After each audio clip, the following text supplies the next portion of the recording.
Hello there, listeners, and thank you for joining us on the CATCast, Chatham Area Transit's podcast where we focus on everything local transit and Chatham County. Today's episode will be hosted by CAT Executive Director and CEO, Faye DiMassimo. She will also be joined by two special guests from Garden City. Please welcome to the CATCast, Mayor Bruce Campbell and City Manager Scott Robider. Welcome to the May edition of CATCast, and we have got an incredible participant group here with us today, and some exciting news for all you CATCast watchers out there. So today we're joined by the City of Garden City Mayor Bruce Campbell and City Manager Scott Robider. We are excited to make a big announcement today about a new service expansion for CAT in Garden City. So with that, thank you both so much for being here today. Pleasure. We appreciate it. This is our opportunity to discuss all things transit in Chatham County. We do this once a month. And you all are an especially exciting group to have here with us today because we're about to cut a ribbon in Garden City. We certainly are. Very excited about that. So let's discuss the upcoming June 2nd ribbon cutting for new CAT service in Garden City. What are you most excited about for the new service? I'm most excited about it because it was needed in certain areas, especially on Highway 21, where some of the people that didn't have transportation had to catch the bus. So they would have to walk almost a mile and a half to catch. Now they'll be able, we added 6 new stops, and they would be able to catch the bus right while walking maybe about a block or two and catch the bus, other than walking away while walking a mile and a half to catch the bus. And have brand new stops and shelters to catch their, I always say, the transit trips don't start when you get on the bus. Transit trips start while you're waiting for the bus. Right. And so the notion of having a place where you feel safe and comfortable, we're going to have solar lighting on these, and they're going to be the fully equipped shelters, and so it's going to look good. Really, it's going to and look the good. people are going to really love it. They're going to really love it. Scott, what do you think? Well, with Garden City being at the mouth of the ports and the expansion or the introduction of Hyundai into all communities, we're going to need additional transit in order to get these folks where they need to go. And Garden City is currently developing residential infrastructure for folks and encouraging people to build homes in Garden City. Absolutely. And those that don't drive will need transportation in order to get to either the new warehouses or particularly another spot in order to catch an additional bus to the mega site. So we're very excited about that. So how much new residential growth do you all have right now? Do you know? I do. We're slated to add about 900 new bedrooms to Garden City, mostly through multifamily, which we're excited about. Some cities are not looking for multifamily. Absolutely. We will take multifamily anytime. And so, we have several developments that are in the permitting process right now. Very, very good. I noticed, I know you mentioned Hyundai. Hyundai is sort of on everyone's mind right now. Yes. But with Hyundai and Wayfair and Amazon facilities, all those kinds of job centers that are happening everywhere, I think that we've got to put, obviously, people still are going to love their cars, and we want to encourage, we certainly don't want to discourage that, but what we do want to do is to say, let's have options. Right. For some people, the best option is transit. For others, it might be their car. For some, it might be to walk. Right. And some folks might even want to ride their bikes. So That's the right. notion of how we make sure we have communities that serve everyone and offer all those options, I think, is really important because that's what we're seeing in the marketplace right now, is that people want to customize their own trips. Right. But I know you must be excited about all the economic opportunity. For a fact. And then, sometimes even with an automobile, if you got to come downtown, it's easier to catch the bus because you don't have to look for parking. But it's so convenient when you can walk right out to the street and catch the bus, and instead of, like I say, walking a mile and a half before catching the bus. Absolutely. That's one of the things we're focusing on in the master transit plan that's underway now, is making sure that we're reaching all the areas of Chatham County, that we're looking at these growing economic centers like Garden City, and that we're making sure that we're thinking about how do we put all the different tools out there. You've heard us talk maybe a little bit about microtransit, and about how out. We've got our fixed route service that we've had for a long time, and our corresponding paratransit service to serve our seniors and those that are differently abled in our communities. Right. But the notion of microtransit that can be more of an on-demand that serves anyone and everyone, that's another thing about giving that choice. And then in addition to that, we're looking at adding a commuter express service similar to what, if you've been to Atlanta and seen where, and it's been in place there for maybe a couple of decades, where there's in the suburban areas, outlying areas, there are park and ride lots, and people gather at the park and ride lot, catch the bus, and go to their employer. There's still a guaranteed ride home component to that, so if something happens during the middle of the day, you're covered. But the notion of how that can serve big employment centers like Hyundai, I think, is going to be critical, and it's really important that we get our folks to those jobs. Right. For sure. We agree. So let's share our perspectives on what is quality public transit.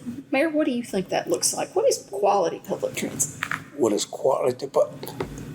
Well, a nice bus, a real nice bus, and that's good for everyone. Handicap. And that's nice transportation. And it probably also the hours of service. If we operate more hours of service and more frequency, that's probably a part of, I think, quality public transit. Right. And like weekend travel. Sometimes with buses, every hour, it's been so long since I caught the bus. I don't know the time and how the bus. I hear a lot of people complaining about where the bus don't run but every hour, every other hour. And I think that would help if it can run a little bit more regular, instead of. Completely agree. Right. Completely agree. With COVID impacted transit systems across the country, just like it impacted everyone else. Yeah. And when we were, we're really trying to rebuild our ridership again now, and part of that is. You're right. It's hard to rebuild ridership if you're not providing that frequency of service. Right. Once an hour is just not enough.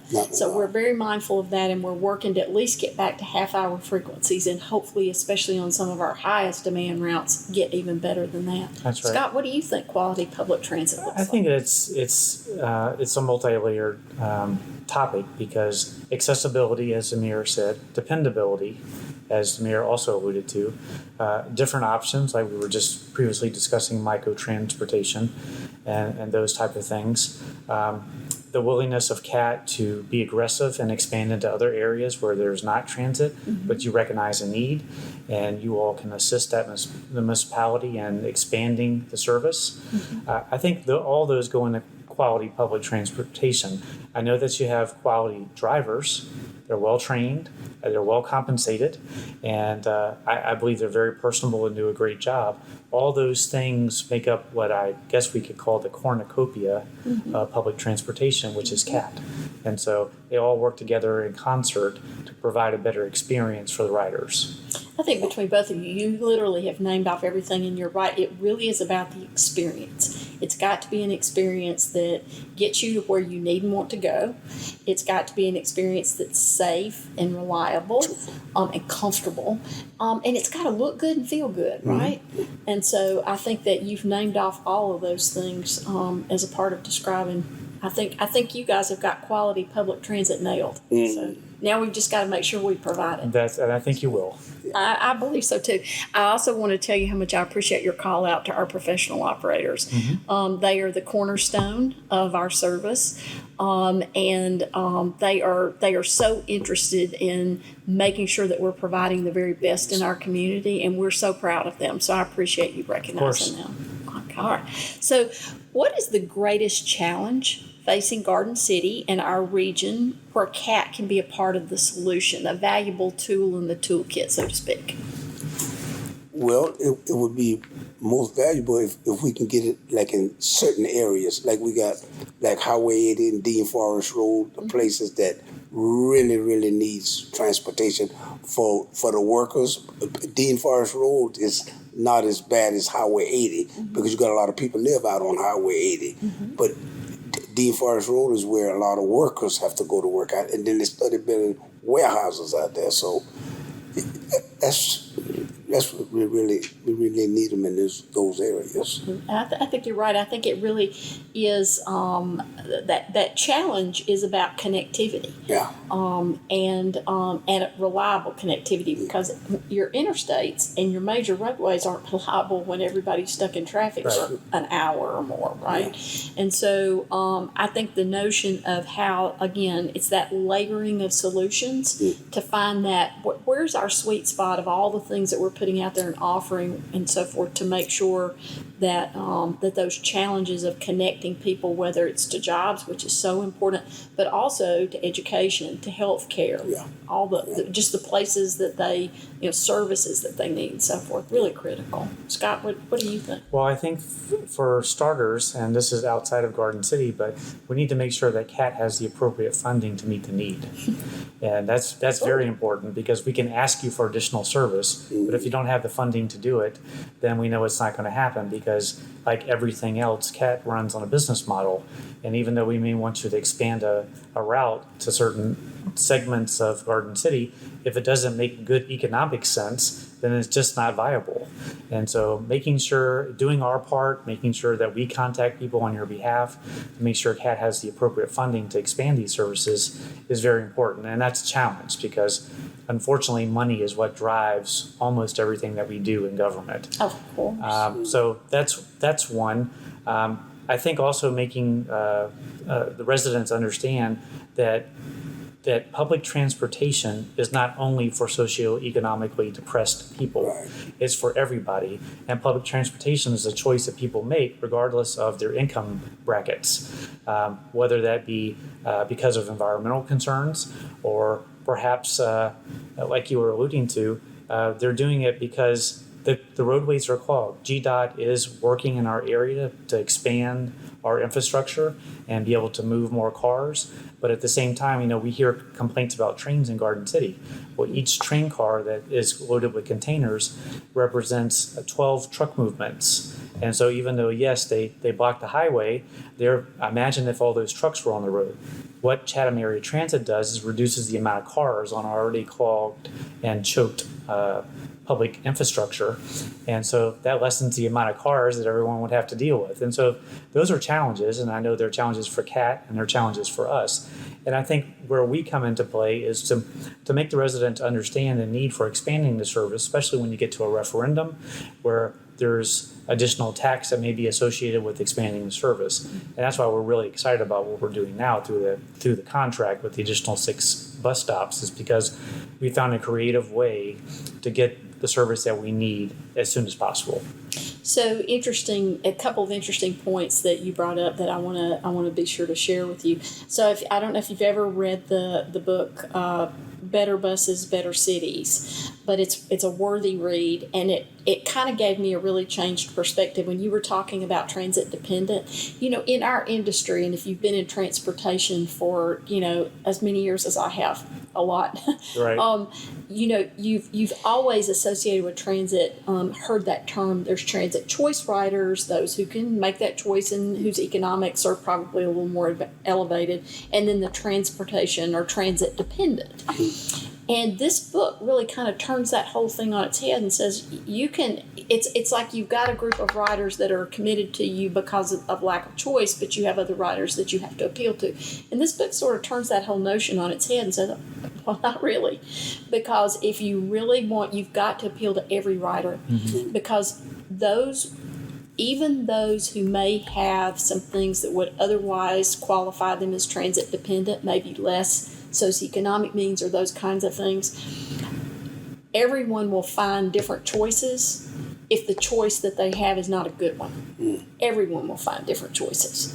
And so what you really got to have, if you want to have a great transit system, is you've got to have a system that appeals to everyone. Right. And then all those things take care of themselves. But it really challenged you that if you were still holding on to those old notions about, that you've got riders that are dependent on you and you've got other riders you're trying to appeal to, think again. Because so I think that's an interesting thing. Right. I appreciate you bringing up money. Money's always for all of us, right? That's the name of the game. But I will tell you what's been our biggest challenge is I think a lot of folks and the public at large, and you all may have heard some of this, is there's been so many programs and so many big dollars that have been put out through the current administration, Right. through the Biden administration, in the bipartisan infrastructure law. And so I think everybody thinks that we are just, we've got just cash, sitting out back.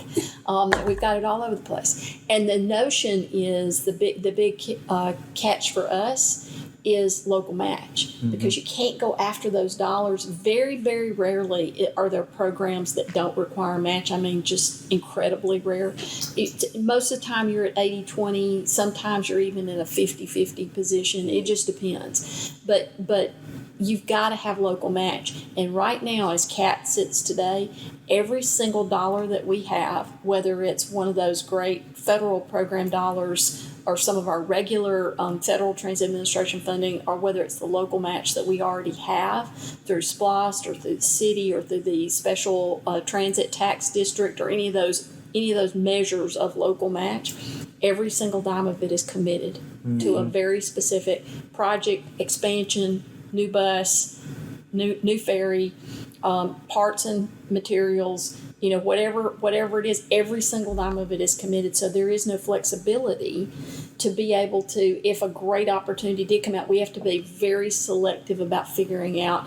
And the other thing that we have facing us is there was such an influx of COVID funds into transit systems across the country, but that money's going to start running out, and you're going to have what they call the fiscal cliff. And so we've been very prudent in our financial management about preparing for that and making sure that you're not going to, out in the community, you're not going to see that when it occurs. We're going to keep running smoothly as we transition from what had been that support that we all appreciated during COVID to not having it any longer. But that local match funding topic is just absolutely a big one for us. And we so appreciated the partnership that you all brought to the table for the service expansion in Garden City. And I think in a larger context of all of Chatham County and figuring out how we all make this work, and even more regionally with what's going on in Bryan and Effingham counties and Hyundai and all that, we've got to figure all that out. That's right. So I think that brings us to our next and last question. Infrastructure funding, including transit, is a key to successfully meeting the opportunities and growth that's surrounding us. What are your thoughts on reliably funding infrastructure? All kinds of infrastructure. Do you have ideas on that, Mayor? Good passage. You're going to pass that to Scott. Yeah, I appreciate that. Infrastructure funding is a challenge for every city, regardless of their size. And even the largest city in our area, such as Savannah, still struggles with infrastructure funding because it is a never-ending need. There is always a street, there is always a sidewalk, there is always a bus stop that needs money, that needs improvement. And so that is like a merry-go-round for every city. I know that we had T-SPLOST that was on was a topic here locally, and I'm told that it's potentially going to be coming back up. We're a supporter of T-SPLOST because what that does is that reduces the strain on our general fund for infrastructure projects, and it allows us to refocus that funding on our community and doing other things. So we're a big supporter of that, and it's our hope that the county will bring it up as it's being discussed now. But infrastructure is very important, and we need appropriate infrastructure for Chatham Area Transit to run, for the motorists to do what they do.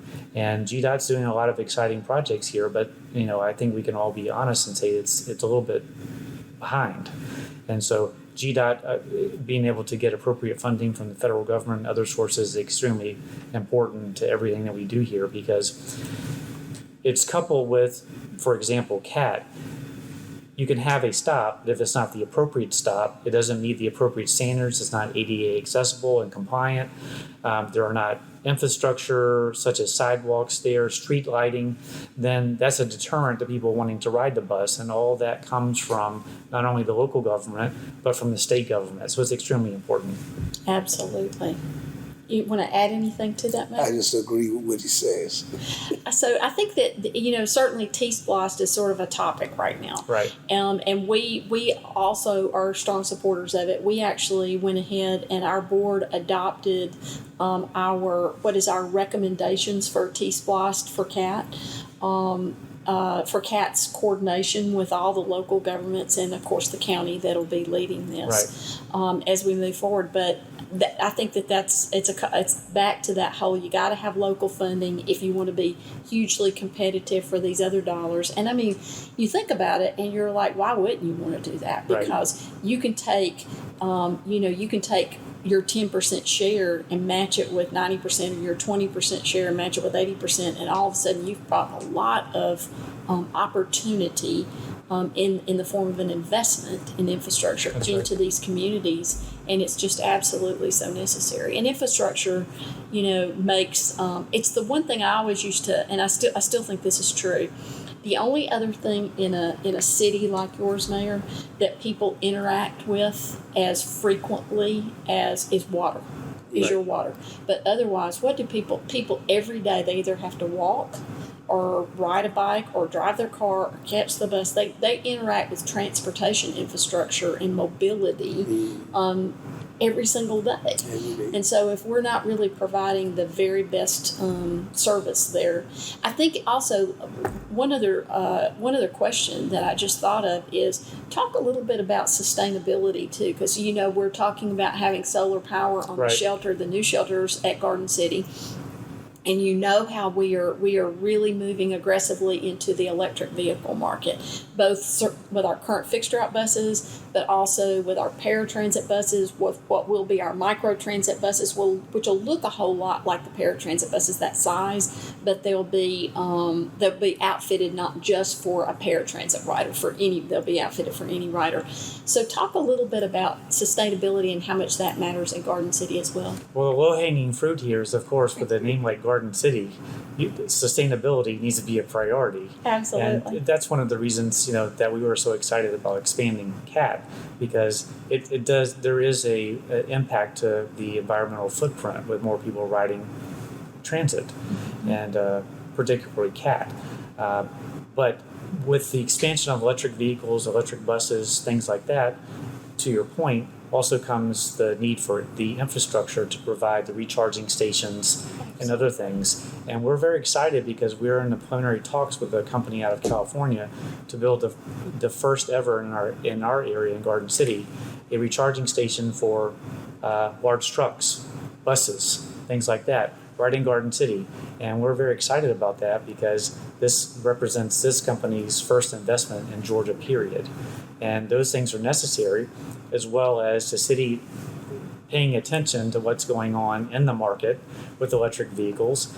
We are looking to expand our city fleet into electric vehicles, but there's an additional investment that's involved in that, because either you're going to provide those recharging stations as a city, or you're going to have to budget for that recharging to be done elsewhere.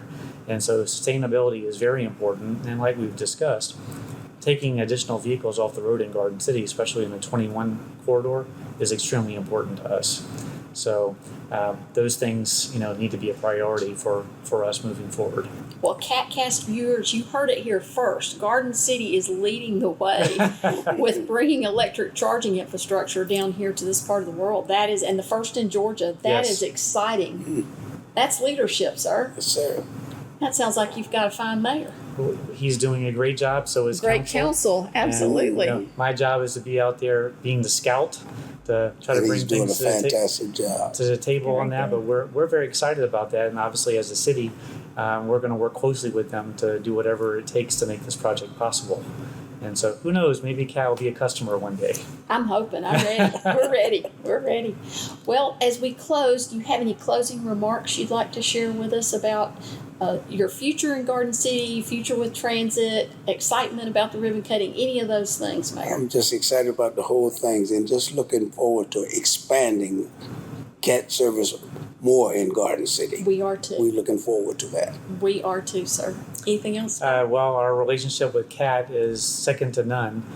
You are trusted community partners. We know that there was no hesitation on expanding our service on these new routes, because we know that you do things the right way, professionally, and so we're very excited about that as well. And the future is as far as what CAT looks like in Garden City and expanding towards other corridors. knowing that you have a trusted partner when you do things like expanding services or going into MOUs or IGAs, not having to second guess the credibility or professionalism of your partner goes a long way. And we have none of those concerns with CAT. Well, partnerships are everything. We're earlier today, we're at the Metropolitan Planning Commission MPO meeting, and that topic came up. And, none of us can do anything all by ourselves anymore. And it's all about it can be implementation partnerships, funding partnerships, just collaborations. But you're right, at the core of every great partnership is trust. That's right. And we've got to know that each of us can count on the other to follow it through and deliver with excellence. So we deeply appreciate that you feel that way about us, but no, we feel that way about you, and we're glad that our first big expansion in a while is happening in Garden City. So are we, and we appreciate you being willing to do it. Absolutely. All right. Well, that brings us to the end of our May CATCast. Again, we want to thank you for joining us, and we absolutely want to thank the Garden City officials, both Mayor Campbell and City Manager Robider, who have shared all kinds of great news today coming out of Garden City, and great news for transit in Chatham County. Thanks for joining us, and we'll see you again next month. Thank you. 1, 2, 3, 4. And that concludes today's CATCast. A massive thank you to Mayor Bruce Campbell and City Manager Scott Robider for joining us. Such exciting news coming out of Garden City. And finally, thank you to the listener for tuning in. There will be more exciting episodes to come. Until then, take care and catch a cat.